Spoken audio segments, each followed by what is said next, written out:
Senate's presently now, thank you, considering a series of human trafficking bills that will help law enforcement and non-governmental organizations to take swift, aggressive action to protect our most vulnerable populations and work to ensure justice, restitution, and healing for victims of these most horrific crimes.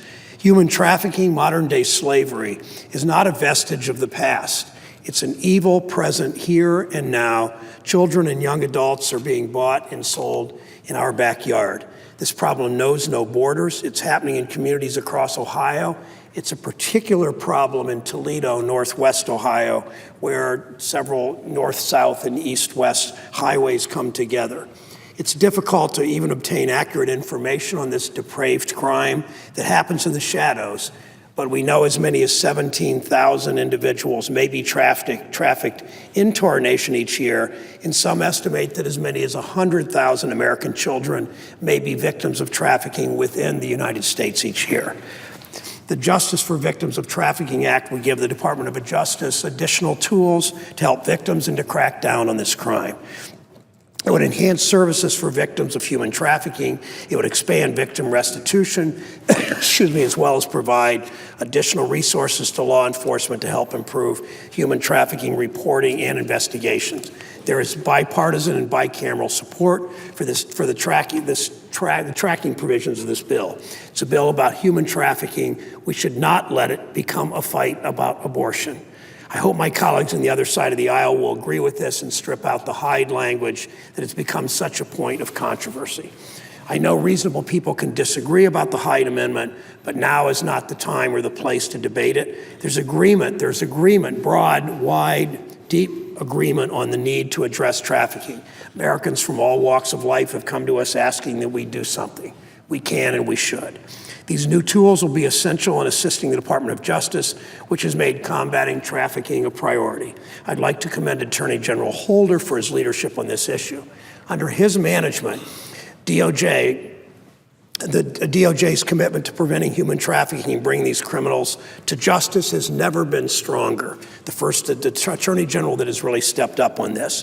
It will give our next Attorney General, Loretta Lynch, the tools that she needs to build upon Holder's efforts. Another area where we can do more to prevent human trafficking is giving law enforcement in our communities the resources to find kids before they fall prey to traffickers. I plan to introduce an amendment that will provide grants to local law enforcement for tracking down homeless and runaway youth, that will include assistance for retired federal agents to assist local law enforcement in these investigations. We must find these at-risk children and teens and bring them home before their youthful rebellion becomes something so much worse. A group of retired FBI agents in Northwest Ohio came to my office and asked for our help in creation of a pilot program that would allow retired agents to assist local law enforcement in finding runaway kids and teens. Generally, Northwest Ohio children who become involved in trafficking do so within about 2 weeks of running away from home, so finding them quickly is essential. About 1/3 of runaways become victims of trafficking. 1/3, think of that, of runaways become victims of trafficking. Toledo has just one detective working on missing children's cases, both adult and children, both missing persons cases, both adults and children. These retired FBI agents want to help local law enforcement investigate the 18,000 runaways in Ohio every year, but they need help. Police don't have the manpower to track these children, but every city has retired agents who could assist the overworked departments. I'll also be introducing a series of amendments, Mr. President, which I hope will be bipartisan, including the Rape Survivor Child Custody Act, a bill I introduced in the last Congress with Senator Ayotte. We know that human trafficking victims are especially vulnerable to sexual assault. Women who give birth to a child conceived through rape can often face intimidation from attackers who amazingly enough, pursue parental rights. My amendment would help protect these survivors by encouraging states to pass laws allowing women to petition for the termination of their attackers' parental rights if there's clear and convincing evidence that the child was conceived through rape. These women have already been subjected to horrific crimes. They should not have to suffer a life of intrusion by the man who raped them. I was first moved to introduce this bill because of the case of Ariel Castro in Cleveland. He was on trial in Ohio for kidnapping, raping, and holding prisoner 3 women for nearly a decade. He asked the judge for parental rights to visit the 6-year-old daughter that he conceived through rape. While the judge denied his request, Ohio has no law that prevents rapists like Castro from claiming parental rights and forcing their victims to let these criminals into their children's lives.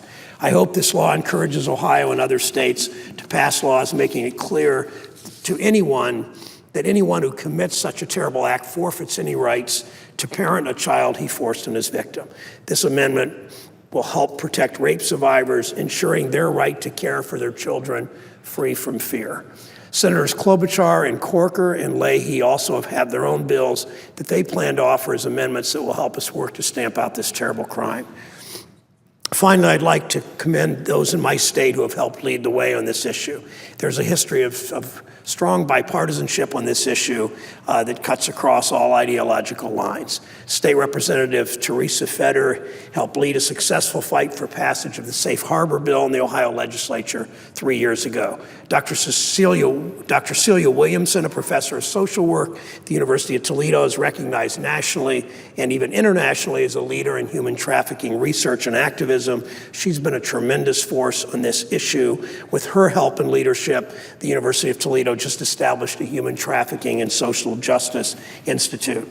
The university has hosted annual human trafficking conferences. The formation of this institute is a terrific next step in its commitment to addressing a problem that plagues Toledo and too often goes unacknowledged and unaddressed. Finally, I'd like to commend the members of the Lucas County Human Trafficking Coalition.